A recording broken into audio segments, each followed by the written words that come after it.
Hello everybody, JGC Anime here, and today we are going to be reviewing Spirit Chronicles. Now, I will apologize in advance because I cannot remember more than, even if I can vaguely remember the main character's name, which is kind of normal for me for anime, so I apologize if I don't say any other characters' names, because I just can't remember anime characters' names due to the amount of different names that, all in all, it's just really hard for me to remember a lot of characters from different animes. But without further ado, let's just hop right into this.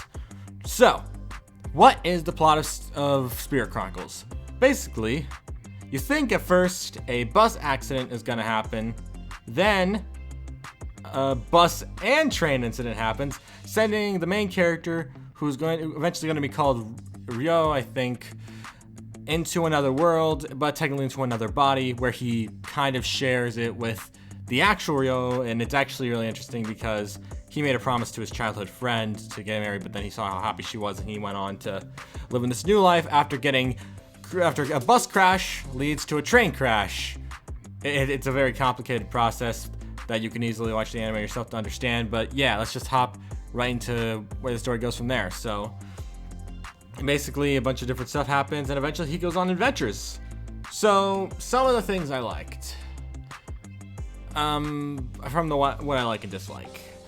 I like the ending for this series. I normally don't listen to endings for anime because I just can't really get into it. It's just really difficult for me to enjoy endings to anime because they're always so calm and peaceful and relaxing, whereas I like something a little more intense and like edgy, like battle game in 5 seconds after or something after meeting. It has a great ED because it adds a much more edgier and like hardcore ending. But this one actually sounded pretty good too. I really liked it. Its opening, not so much. If anything, if I had to choose which one I'd skip between the ending and the opening to this show, it would probably be the opening. The opening's just, it doesn't really fit what kind of music should be played during these types of anime nowadays, at least in my opinion, because it doesn't sound right. I don't like it. It doesn't sound like the worst thing ever, but if I'd rather just listen to the ED for an hour than listen to the OP once.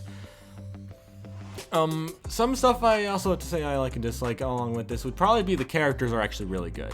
While I don't think every single character is fantastic, especially since it kind of plays into the generic royalty thinks of themselves higher than the commoners, which similarly was written in many other shows, one of the most popular ones being Black Clover. But I don't mind that premise, and I think Spirit Chronicles actually handled it pretty well. I remember not exactly being like that interested in the idea of the show, but the first episode really sucked me in. Like, I really liked the first episode. As for a lot of episodes though, usually there would be like one awesome episode in between a bunch of meh, they're fine episodes, but we can go over more about that in the spoiler section. So, some spoiler-free thoughts. I would have to say that while there are a lot of goods and bads, the story overall isn't actually that terrible. And even though I hear that they do rush a few things in the story, I actually really liked it. I didn't love every single aspect. For one, Ryo, I hope I'm saying his name right, he looks just like Kirito in so many ways. Like, when I watched the anime the first time, I thought he was basically Kirito reincarnated. And especially since he's voiced by the same guy in the Japanese version. They're both voiced by the voice actor of Kirito, which I find hilarious. But overall, I definitely think that there's a lot of potential in this anime, especially since it did leave itself on a somewhat unique note, I guess you could say, but I'll discuss that in the spoiler section, which we're about to hop into. So here's a timestamp to when the spoiler section ends, and yeah, let's just hop right into this little spoiler section. 5, 4, 3, 2, 1. Okay, we are now in the spoiler section. So what do I mean by the unique ending? What I mean is, they basically skipped a bunch of books in order to give like this big cliffhanger. I think so, according to what the comments on YouTube said. But apparently they skipped through some of the books to get to this big cliffhanger ending, which just makes me want to see a season 2. I really want to see a season 2 just because of that ending. And honestly, I really like the show's approach to a lot of different aspects to the generic genre. What I mean is, While sadly, after episode 1, which I love episode 1 is fantastic.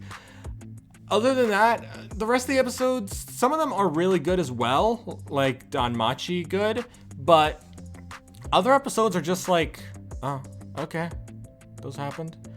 Like for one, there's this part where Ryo is in a forest with a bunch of demi-humans because he ended up going there with a assassin demi-human who he ends up freeing, and he spends his time there for a few episodes, and there's like a dragon, and it's fine. Once he gets back into the more main story of him going out there, it was interesting. One major problem I did have with the show, however, is time skips. I don't really like time skips. It's like a few months, yeah, I can deal with that. But this show spans over years. Like apparently he ends up going to his home village where his mom and dad used to be before they died, and after that, he's apparently there for 2 years. In like 3 or 4 episodes, he's been there for 2 years. It's so weird because it goes all over the place so fast. It's like JoJo levels of time skip, and that's not exactly a full understanding of JoJo either because I've only watched like 5 episodes. But in those 5 episodes, I think they time skipped only once, but it was a major time skip, like maybe almost like 3-4 years. I don't know why, that was too early of a time skip. I'm not a big fan of yearly time skips. I'm fine with monthly time skips. Heck, if you go by maybe 1 year, I could probably accept it. But multiple years, it doesn't fit for me with that huge time skip with how many. It happens a lot in this anime too. Basically, Ryo starts as a kid in the first 2 episodes and then becomes an adult in the 3rd episode. Oh, not adult, he's a teenager. But that's like almost a 10-year time skip, and or not even that. I think he was like 12 or 13 in the anime. He for somebody who looked like he's in his teens, he's very young. The aging thing is another problem I kind of have with this anime. The aging is just so out of whack. I can't even tell how things are supposed to be. So I guess I'm kind of listing both pros and cons, but if I had to give more pros, I definitely think the story overall, it gave me the same feeling as Danmachi or Is It Wrong to Speak of Girls in a Dungeon did, where despite the fact it didn't have every solid episode, I still really enjoyed it. And overall, it was still pretty interesting. Now there are a few complaints I have, like how I thought the whole fact that at one point Ryo gets like this blonde hair that they teased in the intro, which I was really curious to see how he got that, and then it's just, oh, they gave him an ear pin that when he presses it, it changes his hair color to blonde. That ruins the whole hype around it for me.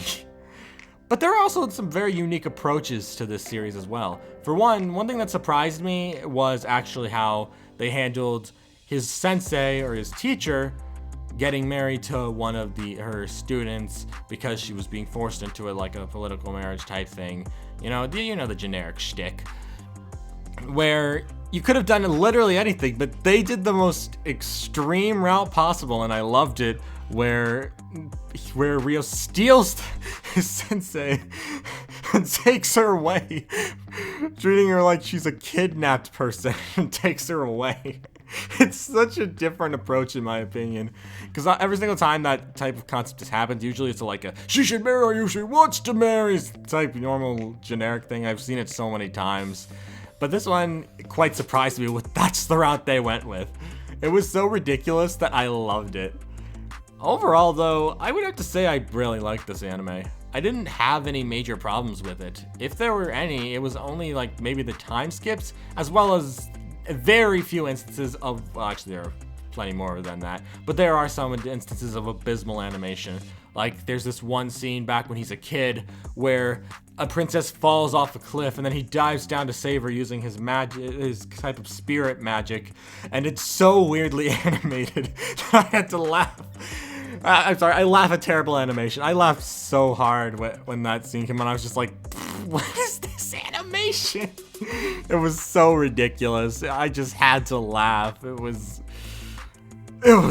bad, but overall, the animation, I don't know, isn't as bad as Spider. I have to admit, it's not as bad as Spider.